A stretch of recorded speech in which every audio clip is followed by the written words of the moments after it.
एक जमाने का जिक्र है। अली बाबा नाम का एक लकड़हारा हुआ करता था। वो अपनी बीवी के साथ गरीबी में जिंदगी गुजार रहा था। अली बाबा अपने गधे को लेकर जंगल में लकड़ियां काटने जाया करता था और उन्हीं लकड़ियों को बेचकर घर चलाता था।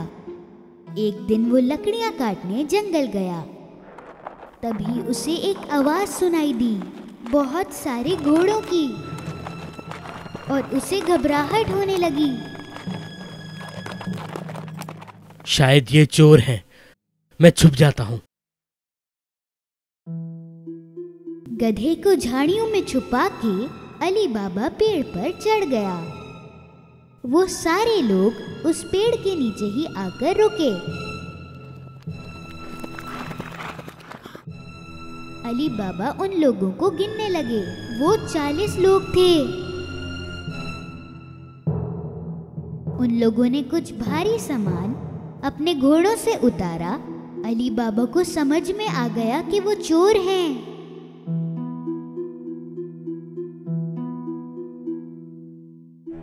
उनका मालिक एक बड़े से पत्थर की तरफ गया और चिल्लाया, खुल जा सिमसिम। तभी कुछ अजीब सा हुआ। वो बड़ा सा पत्थर हट गया और एक दरवाजा सामने दिखा और सामने थी एक गुफा। सभी चोर एक एक कर अंदर गए अपने भारी सामान के साथ। आखिरी चोर के जाते ही वो पत्थर फिर से अपनी जगह आ गया। अली बाबा को यकीन नहीं हुआ, पर थोड़ी देर में वो पत्थर फिर से हिला और सारे चोर बाहर आने लगे।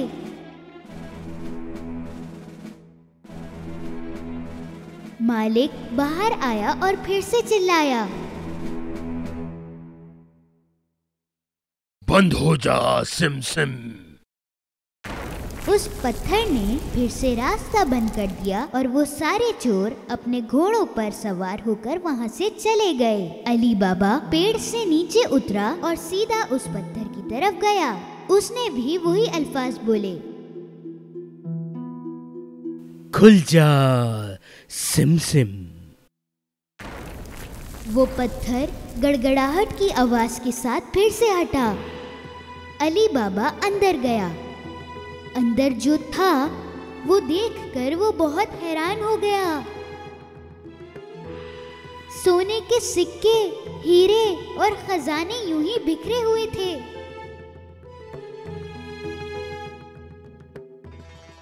उसने बहुत सोचा और 3 बोरों में बहुत सारा सामान लिया और वहां से चला गया। बाहर उसने फिर से वही अल्फाज बोले जो मालिक ने बोले थे, बंद हो जा सिमसिम। उसने सारा सामान अपने गधे पर रखा और घर चला गया। घर पहुंचकर उसने अपनी बीवी को वो सामान दिखाया। उसे भी समझ नहीं आया कि अली बाबा ये सब लाया कहाँ से। इतना सोना कहाँ से मिला? अली बाबा ने उसे सारी कहानी बताई। वो सुन के बड़ी खुश हुई और सारा सामान निकालने लगी। चलो गिनते हैं, हमारे पास कितने सिक्के हैं।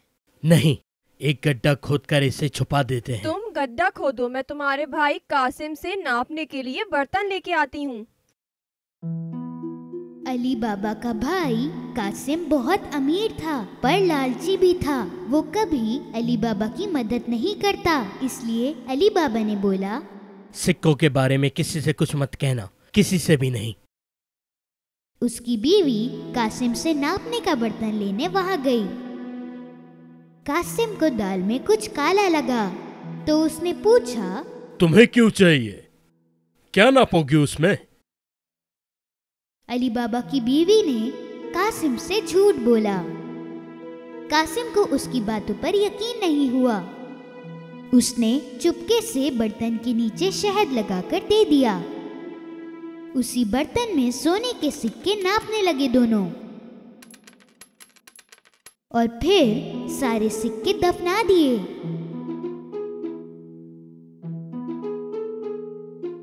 उसके बाद अली बाबा की बीवी कासिम को उसका बर्तन वापस करने गई, पर उसने देखा ही नहीं कि बर्तन के नीचे सोने के सिक्के चिपक गए हैं। उसने ये बहुत बड़ी गलती कर दी।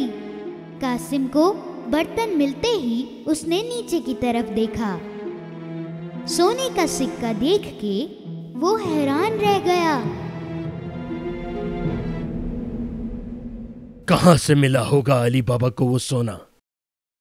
कासिम की नींद उड़ गई। सुबह होते ही वो अली बाबा के घर गया और उसे बर्तन के नीचे लगा हुआ सिक्का दिखाया। अली बाबा, तुम सोना खरीद तो नहीं सकते, कहाँ से आया फिर ये सोना, बताओ मुझे। अली बाबा ने उसे सारी कहानी बताई ताकि वो किसी और को इसके बारे में ना बताए। अगर तुम मुझे उस जगह नहीं लेकर गए तो मैं चोरों को बता दूंगा कि तुमने क्या किया। पर कासिम, अली बाबा को यकीन था कि कासिम सच में बता देगा, इसलिए उसे उस जगह ले जाना ही पड़ा। वो गुफा इसी चट्टान के पीछे है। अब चलो यहाँ से, कहीं वो चोर दोबारा ना आ जाए। दोनों वापस घर आ गए, लेकिन कासिम का ध्यान उधर ही था। वो हाथों हाथ 2 घोड़े लेकर गुफा पहुंचा। वहां पहुंचते ही उसने वो अल्फाज कहे जो अली बाबा ने उसे बताए थे। खुल जा सिम सिम। वो पत्थर हट गया और वो रास्ता खुल गया। कासिम को यकीन नहीं आया। अंदर का नजारा वो देखता ही रह गया। इतना सोना देखकर उसका दिमाग खराब हो गया। जल्दबाजी में उसने अपने बोरों में सोना भरा। जब पूरे बोरे भर गए थे तो वो बाहर निकलने लगा, पर वो तो पत्थर से बंद पड़ा था और उसे खोलने के लिए जो अल्फाज बोलने थे वो उसे याद नहीं आ रहे थे। तो वो अपनी तरफ से बोलने लगा, खुल जा टिमटिम, खुल जा समसम, खुल जा टमटम। उसने बहुत कुछ बोला, लेकिन वो पत्थर हटा नहीं। वो बहुत घबरा गया क्योंकि उसे कोई रास्ता नहीं मिल रहा था। थोड़ी ही देर में चोर गुफा में आ गए। उनको कासिम के घोड़े देखकर बहुत हैरानी हुई और सारे चोरों ने अपनी तलवारें निकाली। खुल जा सिम सिम।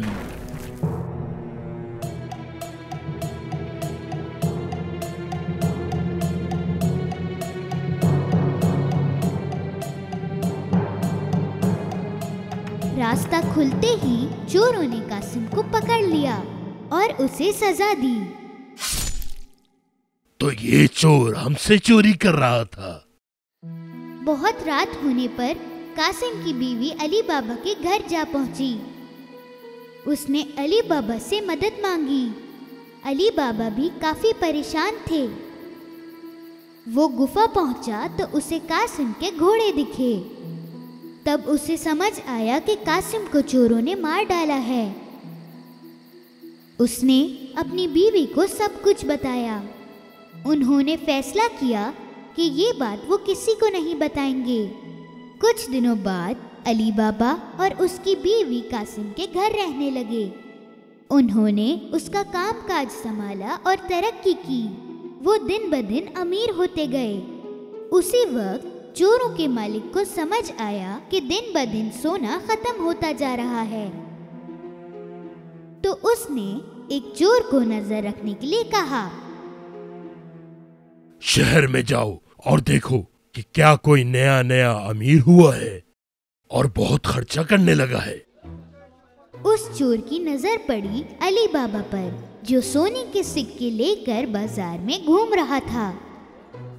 उसने उसका पीछा किया। अली बाबा के घर में घुसते ही चोर ने उसके दरवाजे पर निशान लगा दिया। शाम को जब कासिम की बीवी घोड़ों को पानी देने गई, उसने वो निशान देखा।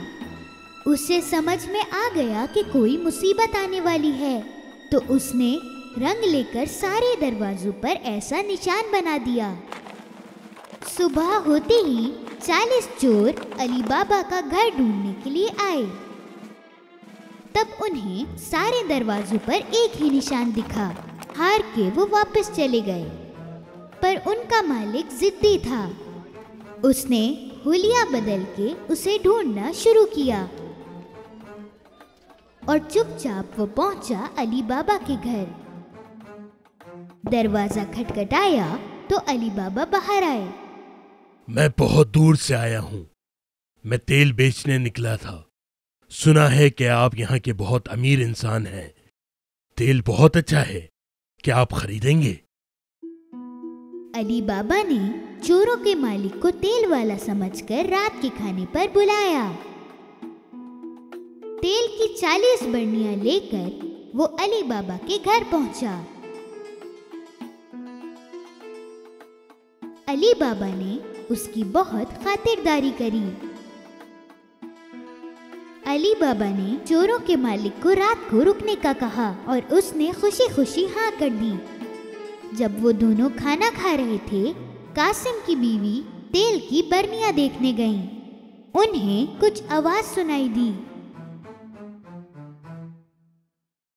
क्या हम निकल जाएं? नहीं नहीं, थोड़ी देर और। तब उन्हें समझ आया कि इनमें तेल नहीं बल्कि चोर छुपे हैं और उसे समझ आया कि ये लोग क्यों आए हैं। वो किचन में गई और तेल गरम करने लगी और हर एक बरनी में गरम तेल डाला।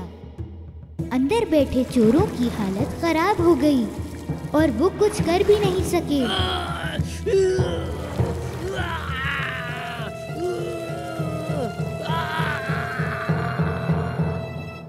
देर रात सबके सोने के बाद सरदार चोरों के पास आया। अब निकल आओ। किसी ने जवाब नहीं दिया तो उसने दोबारा बोला। सो गए हो क्या? उसने फिर बोला पर कोई जवाब नहीं मिला। तो उसने एक बरनी खोल के देखा। उसे जो दिखा उससे वो बहुत डर गया। कहीं वो भी ना पकड़ा जाए, इस डर से वो भागा और कभी वापस नहीं आया। अगली सुबह कासिम की बीवी ने अली बाबा को सब बताया। अब वो बिना चोरों की परवाह किए पूरी फैमिली के साथ हंसी खुशी जिंदगी गुजारने लगे।